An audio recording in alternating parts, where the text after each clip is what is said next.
سرخط خبرها. سفر معاون سیاسی دبیرکل سازمان ملل به کابل. او با مقام‌های امارت اسلامی درباره وضعیت سیاسی و تحولات اخیر گفتگو می‌کند. ملل متحد در حقیقت نقشش ضعیف شده. خشم بریتانیا به اظهارات ترامپ درباره عملکرد ناتو در جنگ افغانستان. نخست وزیر بریتانیا گفت فداکاری نظامیان بریتانیایی هرگز فراموش نخواهد شد. اگر من به چنین شکل بد سخن میگفتم یا چنین کلمات به کار میبردم قطعا عذرخواهی میکردم. ادامه نگرانی ها از بسته ماندن مسیرهای تجاری کابل و اسلام آباد. خانجان الکوزی گفت که دو کشور در حوزه تجارت به یکدیگر نیاز متقابل دارند. لارې خلاصېږي نو د یو ګرانټي او ضمانت په اساس خلاص شي چې هره پیره په یو عادي خبره باندې لارې بندې نشي. و مخالفت ها به اعلام شورای صلح غزه توسط ترامپ. شماری از کشورهای غربی از پیوستن به این شورا خودداری کردند.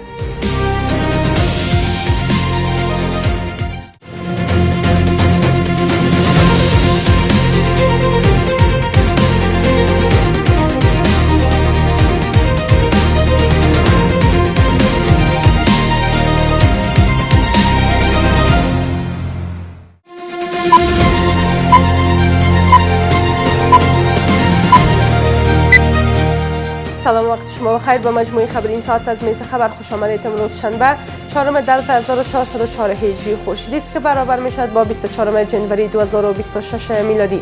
مشروع خبرها.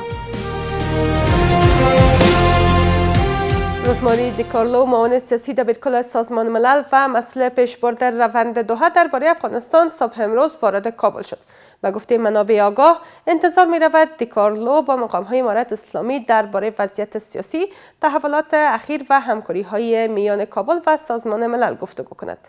روزماری دیکارلو، معاون دبیرکل سازمان ملل در امور سیاسی و صلح و مسئول پیشبرد روند دوحه درباره افغانستان صبح امروز در دومین سفر خود وارد کابل شد. به گفته منابع آگاه انتظار می رود وی با مقام‌های امارت اسلامی درباره وضعیت سیاسی، تحولات اخیر و همکاری‌ها میان کابل و سازمان ملل گفتگو کند. سفر یک هیئت ملل متحد به کابل هرچند بلندپایه است، مقام بلند اجرایی دارد، اما با در نظر داشته سیاست‌های ترامپ، قصر سفید، ملل متحد در حقیقت نقشش ضعیف شده و این سفر نمیتونه که بدون دخالت امریکا نتیجه بخش باشه. در همین راستا هرچند برخی آگاهان نقش سازمان ملل را پس از سیاست‌های امریکا ضعیف می‌دانند، اما سفر خانم دیکارلو به کابل را نقطه مهم در تعاملات افغانستان با جامعه جهانی ارزیابی می‌کنند. به خاطر تعامل بیشتر، به خاطر ادغام افغانستان به جامعه جهانی ضرورت است که رفت آمدها صورت بگیره. قناعت داده شده که طالبان قدم‌های عملی را در راستای ارتقای وضعیت افغانستان داشته باشند. دیکارلو اگر مطالعه بکنه و یک تصویر دقیق از افغانستان برداشت بکنه و در ملل متحد با موضوعات سیاسی، اجتماعی و اقتصادی و امنیتی افغانستان صادقانه به ملل متحد گزارش بده، فکر میکنم که راه را هموار میکنه بر رسمیت شناختن افغانستان. گفتنی است که این دومین سفر روزماری دیکارلو به کابل است. در سفر نخست وی با برخی مقامات بلندپایه امارت اسلامی از جمله وزیر خارجه دیدار کرد و افزوده بود که روابط امارت اسلامی با کشورهای همسایه و منطقه خوب است. وی تاکید کرده بود که باید در روابط دو جانبه با سایر کشورها نیز پیشرفت صورت بگیرد. نخست وزیر بریتانیا به اظهارات جنجال برانگیز دونالد ترامپ درباره نقش نیروهای ناتو در افغانستان واکنش تند نشان داد. او سخنان ترامپ در مورد عملکرد نیروهای ناتو در افغانستان را توهین‌آمیز دانست و تاکید کرد که فداکاری نظامیان بریتانیایی و دیگر نیروهای ناتو هرگز فراموش نخواهد شد. گزارش از نسترن امیری. اظهارات جنجال برانگیز دونالد ترامپ درباره نقش نیروهای ناتو در افغانستان واکنش‌های گسترده متحدان غربی را برانگیخت. در واکنش به این اظهارات نخست وزیر بریتانیا سخنان وی را توهین‌آمیز و تکان دهنده خواند و تاکید کرد که فداکاری و شجاعت نظامیان بریتانیایی و دیگر نیروهای ناتو هرگز فراموش نخواهد شد. I will never forget هرگز شجاعت، دلاوری و فداکاری آنان را که برای کشورشان انجام دادند فراموش نخواهم کرد. من اظهارات رئیس جمهور ترامپ را توهین‌آمیز و صراحتاً تکان دهنده می‌دانم و تعجبی ندارد که این سخنان برای عزیزان کشته شدگان و مجروحان و در واقع در سراسر کشور رنجاور بوده است. اگر من به چنین شکل بد سخن می‌گفتم یا چنین کلمات به کار می‌بردم، قطعاً عذرخواهی می‌کردم. در ادامه این واکنش ها، شاهزاده هری که دوبار تجربه خدمت نظامی در افغانستان را دارد، با انتشار بیانیه‌ای خواستار آن شد که فداکاری نیروهای ناتو صادقانه و با احترام بازگو شود. او تاکید کرد که متحدان آمریکا در چارچوب تعهدات ناتو در کنار ایالات متحده ایستادند و هزینه‌های انسانی سنگین پرداختند. امریکا یک بار دیگر در تلاش این است که هویت امریکا را در سطح جهان یک کتاز میدان و ابوالقدرت واقعی نظامی نشان بدهد که چنین نیست. در همین راستا برخی آگاهان معتقدند که سیاست‌های اخیر آمریکا به ویژه تحت رهبری ترامپ نشان دهنده تمرکز صرفاً بر منافع ملی خود و نادیده گرفتن تعهدات بین المللی است. به گفته آنان، این رویکرد اعتماد و همکاری متحدان ناتو را تضعیف کرد و وفاداری بلند مدت آمریکا به ائتلاف‌ها را زیر پرسش می‌برد. این اظهارات نه تنها خاطره بدنام ناتو و متحدان اونها پس از فعالسازی ماده 5 ناتو که در 11 اسفند به وقوع پیوست زیر سوال میبرد، بلکه نشان دهنده رویکرد امریکای اول، یعنی که ترامپ یادآوری میکند، میباشد که اولویت را به منافع ملی امریکا میدهد و اعتماد متقابل در اتحاد ناتو را تضعیف میکند. این در حالی است که پس از نزدیک به 20 سال حضور نظامی آمریکا و اعضای ناتو در افغانستان، دونالد ترامپ در گفتگوی رسانه‌ای مدعی شد که کشورهای عضو ناتو نقش پررنگ در میدان نبرد نداشتند. به گفته او، نیروهای این کشورها عقب‌تر از خطوط مقدم مستقر بودند. او همچنین تردیدهای را نسبت به میزان پایبندی متحدان ناتو به دفاع از آمریکا در صورت نیاز مطرح کرد. خانجان الکوزی، عضو هیئت مدیره اتاق تجارت و سرمایه گذاری افغانستان، گفت که افغانستان و پاکستان در حوزه تجارت به یکدیگر نیاز متقابل دارند و افزود که بهبود روابط تجاری مستلزم ارائه تضمین‌های جدی و قوی از سوی پاکستان است و حل این چالش‌ها باید از مسیر دیپلماتیک دنبال شود. گزارش از اناهی تندر.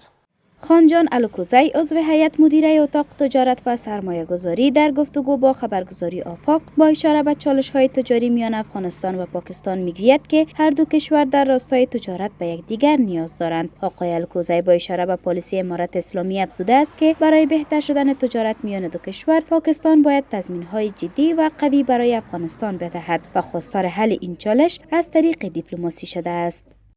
امارت اسلامي پالیسی په دې ارتباط باندې معلومه ده که لارې خلاصيږي نو د یو ګارانټي او ضمانت په اساس خلاص شي چې ارافیره په یو عادي خبره باندې لارې بندې نشي. نو دې کې شک نشته دی چې د دواړو هیوادونو د تجارت او ترانزیت په خرابېدلو کې دواړو ته تاوان دی. با این حال، عبدالجبار تخاری، سرقنصل امارت اسلامی در کراچی، در 30مین نشست اتاق تجارت و صنعت سازمان همکاری اقتصادی به میزبانی فدراسیون اتحادیه تاجران پاکستانی اشتراک کرده است. به اساس خبرنامه، در این نشست پیرامون اتصال منطقه‌ای، تسهیل تجارت، حمل و نقل، سرمایه‌گذاری و حمایت از شرکت‌های کوچک و متوسط گفتگو شده است.